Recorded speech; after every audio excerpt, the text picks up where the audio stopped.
Welcome into Duval Daily, presented by GenJag.com. I'm Jordan Lugo. Thank you so much for tuning in here on Wednesday, May 3rd. Right now, we're taking a look at my biggest draft takeaways from the Jaguars 2023 NFL Draft Haul. We've been going and looking at each of these prospects from an individual standpoint, grading the picks, kind of doing a deep dive into what these prospects bring to the Jaguars. But right now, I want to take a bigger picture look at what the Jacksonville Jaguars did in the 2023 NFL Draft and kind of try to dissect these decisions they made.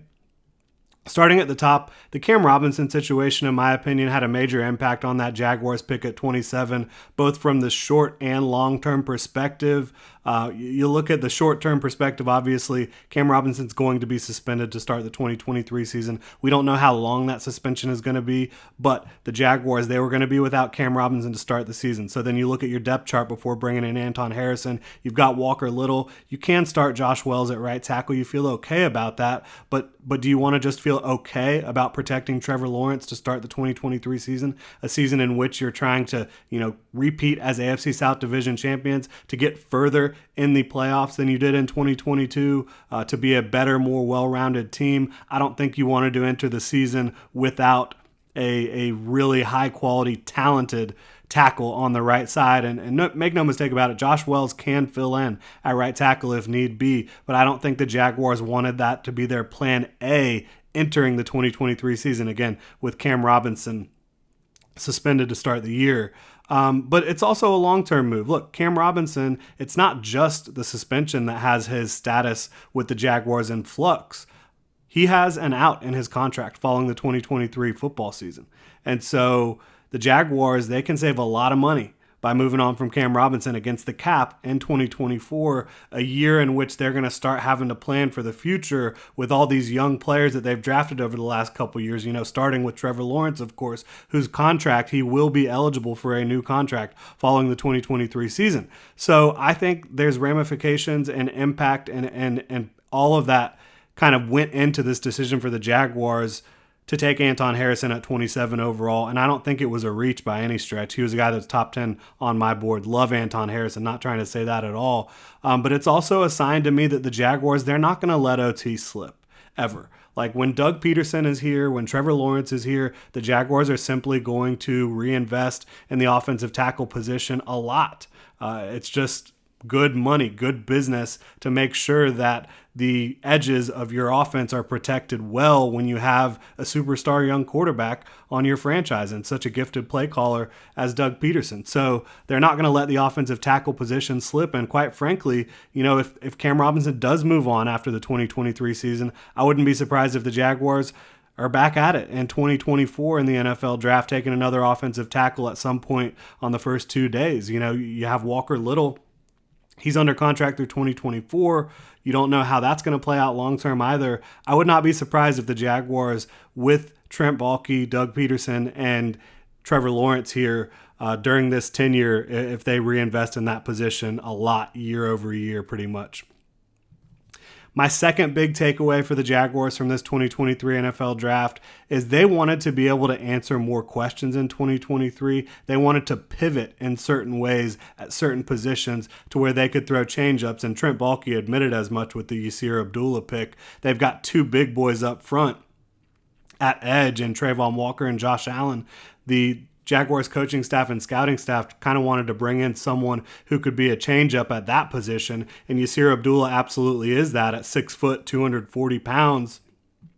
He brings a whole lot of speed to the edge for the Jaguars. But you look at Brenton Strange, what he brings to the tight end position. He not only gives you a guy who you can line up in line and use as a functional blocker, but someone who you can use as a receiver, as a weapon in space, as a blocker. He can do a lot of things that complement what Evan Ingram can already do for your football team, and he does bring toughness to the position. So does Tank Bigsby at the running back position, who does have some similar traits to Travis Etienne. They both run in the 4.4. They're both about 5'11", 215, and they're both very productive in college and have home run ability and real creativity with the ball in their hands. But Tank Bigsby brings a little bit more power to the field, a little bit more tackle breaking, a little bit more toughness, I think. And I think he's a guy that not only gives you an insurance policy for Travis Etienne, but a great complement to Travis Etienne in the 2023 season, giving you a big-time 1-2 punch at the position on early downs. Next up, I think a guy that represents a little bit of a pivot is Parker Washington.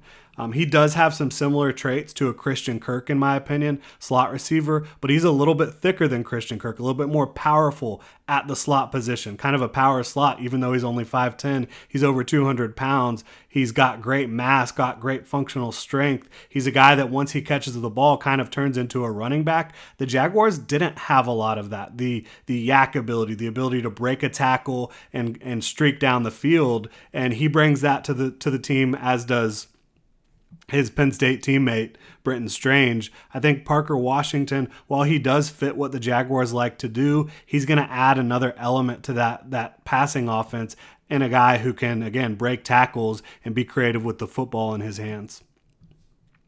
And as I mentioned, they got a lot of insurance in these picks too. Tank Bigsby, big-time insurance policy for Travis Etienne. Brenton Strange, a little bit of an insurance policy at tight end for Evan Ingram, even though they're not going to do all of the same things. Brenton Strange's ability to be a pass catcher for you is going to make sure that position is not going to fall off, in my opinion, if there's an Evan Ingram injury. Parker Washington is absolutely insurance for Christian Kirk at the slot position. I think if Christian Kirk were to go down, Parker Washington could fill in admirably for Christian Kirk. So the Jaguars, they wanted to have different answers to different questions, in my opinion. They wanted to be able to pivot a little bit while also sticking to some of their norms at these positions. My next big takeaway is, like it or not, character and special teams value. It was critical for the Jaguars with those 10 picks on day 3. Were there maybe some more talented prospects than some of the guys they brought in? I think so. I think there were. But they're going to put a premium every year when it comes down to day 3 of the NFL draft on special teams and on character. Again, especially on day 3 of the draft. They still got some great prospects late in this one, so I'm not too concerned with it. But it was clear when you look at each of these prospects, the way the Jaguars talk about them, special teams and character kept coming up over and over and over again. And that's not going anywhere. Trevor Lawrence talks about culture, team fit, character. Doug Peterson, Trent Baalke, they all talk about it. It is a common refrain from the Jaguars organization right now. And my final takeaway. They've still got work to do. The Jaguars do in free agency, in my opinion. At edge, at nickel, and maybe even at interior offensive line. And the only reason I say interior offensive line, they have done some to fortify that group. But for me, Ben Barch, who should be your starter going into 2023 at left guard, he's coming off a big injury, a big knee injury where he dislocated his knee and had some ligament damage. He's not expected to be healthy for the start of training camp. So when you look at Ben Barch's situation, if he was fully healthy coming off that 2023 season, I would have no problem penciling him in as a quality starter. I think that's the direction he was trending in during the 2022 NFL season. But unfortunately, the injury, I believe in week 5, maybe week 6, cost him the rest of the season and cost him the ability to keep growing into his role. Now he's just having to rehab to try to get back. So I think potentially refortifying or continuing to fortify the guard spot could make sense. Of course, they have Tyler Shatley, who they feel decent about as a spot starter, but I think down the stretch last year, it was pretty clear that Tyler Shatley's physical limitations can kind of get the best of the Jaguars' offensive play design at times. So I think that the Jaguars, they have work to do, potentially at guard, but definitely at edge and at nickel, in my opinion. Like the Jags, a lot of folks, including myself, thought that they would probably try to address edge and nickel in a big way in the draft. And while they did address them on day 3, right, with Yasir Abdullah, Tyler Lacey to a certain extent, even though to me he's more of a defensive end / defensive tackle in this defense. And then, of course, on the back end of the draft in the 7th round, you go get Eric Hallett, you go get the kid out of Rutgers as well. So they did try to add to the nickel spot. They did try to add to the edge spot, but not with any meaningful draft capital, which indicates to me they did want to bring in youth at those positions, but they didn't want to rely on those players to be the starters or the impact players in year one that they really need on this roster right now, which again indicates to me that the Jaguars are going to go be active in free agency. I think you would rather have a third edge that has experience in this league, that knows what they're doing in this league. This is a team, again, in the Jaguars that wants to do more than they did in 2022.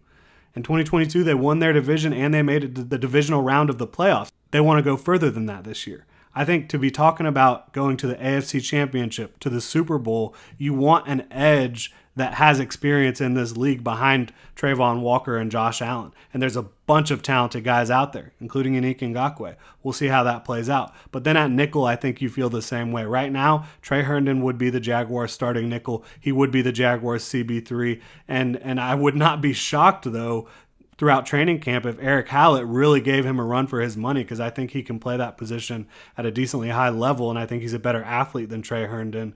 And I just don't think that's a good position to be in right now. Saying a guy that you got in the 200s in the NFL draft could come in and be your starting nickel potentially over a Trey Herndon, and I just think you should reassess what you have at that position and go out and find someone who you think can contribute at nickel. There's a lot of guys available on the cornerback market that could come in and potentially help you out and just give you a little bit more talent, a little bit more experience and depth at nickel and at the cornerback position in general. I think that's going to be critical for the Jaguars, not to be a competitive team. I think they already have a competitive football team, a team that could go out and win a lot of games in 2023 and probably make the playoffs. But again, that's not the goal. The goal is to go as far as you possibly can. The goal is to get to that game in February and see what happens. I think to get there, the Jaguars need to continue to be active in free agency, and they have the cap space to do so. So those are my top takeaways from this 2023 NFL Draft. Really appreciate y'all for tuning in. Hit me up on Twitter at Jordan Lugo. Let me know what your top takeaways are. And you can always follow Generation Jaguar as well, at Generation Jag. Hit that like and subscribe button on YouTube. Drop a comment in the comment section. If you're on your podcast platform of choice, please subscribe and review. Y'all have a good one.